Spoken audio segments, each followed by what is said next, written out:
יש דיבור, אתם יודעים איך זה עובד בבחירות?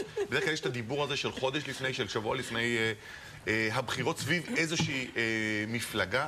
ועכשיו הבחירות האלו, הבחירות 2019, יש מי שמאיים להיות הפתעת הבחירות, לשון המאזניים, אולי אפילו מי שיקבע מי יהיה ראש הממשלה הבא.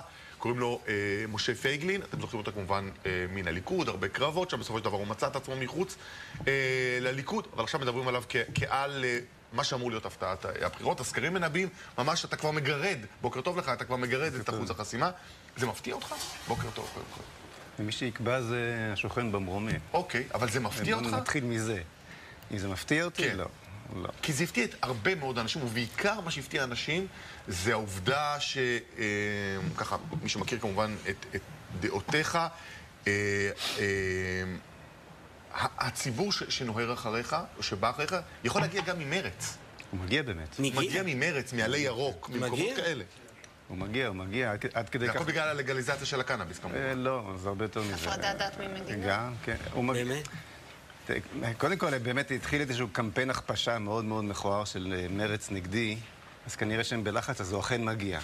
אבל עוד קודם לכן החל קמפיין לא פחות גרוע מבנט נגדי, מהימין החדש, כמו שקוראים להם. אז אתה רואה שזה בא משני הקצוות, כי כאן מדובר בבשורה אחרת לגמרי, שבכלל לא תלויה בשמאל וימין. מה הבשורה? חירות.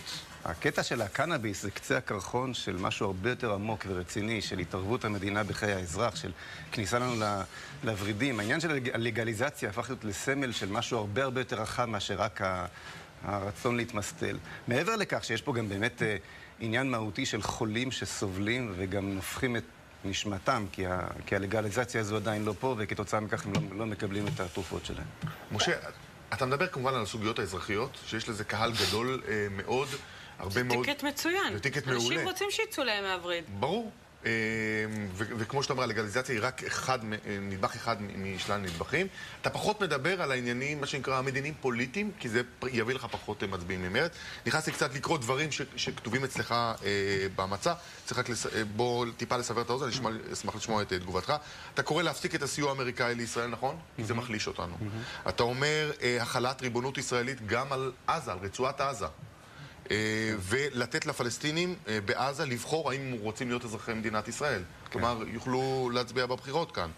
אתה מדבר על צמצום משרדי הממשלה מ-29 ל-11 משרדים. אתה אומר להעביר את הכנסת להר הבית. מה פתאום? השאלה היא, האם אתם משוגעים? השאלה היא, האם אתם השתגעתם שם? לאן להעביר את הכנסת? לאן להעביר את... לחלל. לפי המצע הזה. לאן להעביר את הכנסת? חבר'ה, בואו... אני אשמח לשמוע על עזה, מה שעזה יהיו אזרחי מדינת ישראל. רגע, ומה עם מדינת הלכה? אתם עושים סלט... קדימה, בבקשה, מר פייגלין. תסביר עושים פה סלט חביב, זה בסדר בשעה מוקדמת זו, לשמוח. אולי כולנו אישנו משהו, כן. לא, אין שום סיבה. אתה מעשן? לא. אז איך אתה יודע שזה טוב? איך אתה יודע שזה צריך להיות חופשי ולהמליץ על זה? אני רק יודע שזאת זכותך להחליט מה אתה רוצה, זכותי אבל לעשות הרבה דברים. ולא אני אחליט בשבילך, זה אני רציתי לשאול איך הוא כזה רגוע אם הוא לא מעשן, נכון? יש לו איזה שקט כזה? לא, אבל אתם לא רוצים מדינת הלכה בעצם? מה פתאום? אז בוא ניתן לו לענות בבקשה. באמת, יש פה הרבה דיסאינפורמציה, פייק ניוז, אז תנו להסביר. תראו, קודם כל, זהות, בוא נאמר בלשון עדינה, לוטשת עין למשרדי האוצר והחינוך, לא החוץ והביטחון. אנחנו מבינים שאם לא יהיה פה איזשהו נס, אני כנראה עדיין לא הולך להיות ראש הממשלה הקרובה. זאת אומרת, השר החינוך הבא שלנו זה או סמוטריץ' או אתה? לא, המועמדת שלנו למשרד החינוך זאת עורכת הדין ליבי מולד, ולמשרד האוצר זהו גלעד אלפר, כלכלן בכיר ורציני, ומה שאנחנו רוצים באמת זה לשחרר את השוק למשק חופשי, אנחנו רוצים שוק חופשי, אנחנו רוצים שיטת השוברים בחינוך. לגבי הדברים שאמרתם, תראו, במידה וחלילה וחס, צה"ל ייאלץ שוב להיכנס לעזה. ואני הייתי חבר ועדת חוץ וביטחון והתנגדתי לכניסה לעזה בפעם הקודמת, משום שהבנתי שאין מטרה וסתם חיילים הולכים להרג שם כפי שלאסוננו אכן קרה. במידה ונכנסים צריך הפעם להכריע את החמאס, זה נכון. אבל אנחנו לא אומרים לכבוש מחר בבוקר את עזה או לכבוש כל דבר אחר. אבל אם נכנסנו, הכנענו את החמאס, מה עושים עם הפלסטינים שם? אבל אם נכנסים צריך להכריע את החמאס. צריך להשיב את המשטר הצבאי כי אין ברירה. האוסלו נכשל כישלון חרוץ, וכולנו מבינים את זה, ולקבל את המציאות הזו של מה שאנחנו מכנים טפטוף. מה אתה עושה עם הפלסטינים שם? זה בלתי נסבל. וערביי, זה גם רעיון לא רע, אגב, אבל חזרה לשאלה, ערביי עזה ברובם המוחלט, למעלה מ-90% מהם, מעוניינים להגר ומהגרים. הם משלמים היום בקשיש לחמאס $10,000, וזה לא פשוט להם להשיג את זה כדי לברוח משם. אז מי שירצה ללכת, נאפשר לו לעשות את זה, לשחרר אותם. ואלה שלא יוכלו להיות או תושבי קבע, או המיעוט שבמיעוט, ואני אישית לא מאמין שיהיה אפילו אחד, אבל אם יהיה מישהו שירצה לשרת בצה"ל, ירצה להכריז נאמנות למדינת ישראל כמדינת הלאום של העם היהודי, וירצה לקשור גורלו בציונות, יוזמן להגיש, תקשיב,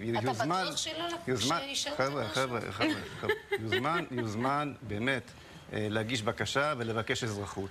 וזה הפתרון. עכשיו, אם אתם רוצים, כל כך טוב לכם המצב הקיים, ואתם מתייחסים אליי כאל הזוי, כמי שסוף סוף מציע פתרון אמיתי. אז זאת זכותכם, אבל חזרה לעניין. העניין הזה הוא לא האג'נדה בבחירות הללו, כי באמת, אני לא הולך להיות ראש הממשלה. המטרה היא באמת לשחרר את המדינה הזאת, לשחרר את המשק, לשחרר את השוק, בעיקר לאנשים צעירים, שהיום מרגישים שבויים כאן. בוא נראה קטע מכתבה שנעשה איתך ב-2013, אני אשמח לשמוע את תגובתך. אני אחד החולמנים האלה, הזויים הללו, הקיצוניים, המסוכנים הללו, שאתה רואה את אתה רואה את המנורה הזאת כאן. זאת מנורת המקדש. אני רוצה גם שתדלוק מחדש בהר הבית בירושלים. אני חולמני מסוכן כזה הזוי. את המנורה הזו אני זוכר. אתה יודע, אני מכיר עוד איזה חולמני הזוי אחד. אתה רואה את האיש הזה פה, שפה בתמונה. אתה יודע מה הוא כתב באלטנוילנד שלו? שהוא רוצה בית מקדש. מה תגיד על זה? טוב, זה קטע כמובן מנאום שלך בכנסת, בימיך בליכוד. מה לגבי באמת סוגיית בית המקדש? אני דווקא אהבתי, אני חושב שזה היה נאום טוב. לא רע. כן. לא רע. כן, אני חולם, מותר לי לחלום. את החלום שחלמו אבותיי ב2000 השנים האחרונות, אני ממשיך לחלום. זה ריאלי?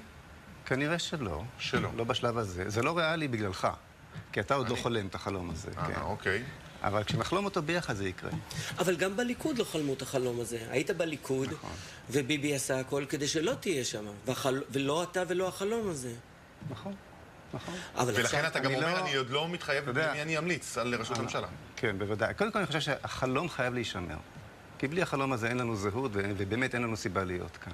זאת הזהות שלנו. הסרטון שהוצאתם אתמול, הסרטון כאילו שאנשים כבר לא צריכים להיות, כבר לא מקדשות, לא צריך לקדש את הפמיניזם, וכאילו אין פמיניזם יותר. אוקיי, נגמרנו לזמן בקצרה. זה נראה לך בסדר? אני רק רוצה לומר לך שבראש הרשימה שלי משובצות נשים מדהימות. כן, אבל דבר אני לא חושב שיש סביבה שמכבדת נשים יותר מאשר הסביבה שלנו, באמת. אוקיי. יש מסרים בסרטון שהסכמתי איתם אחר. נגמר לנו הזמן. משה פייגלין, תודה רבה שבאת. היה מעניין. אני מניח שניפגש בתקופה הקרובה שוב. כאמור, המפלגה שאמורה ככה כרגע מגרדת את אחוז החסימה, ואולי תהיה הפתעת הבחירות. תודה רבה שבאת. בוקר טוב.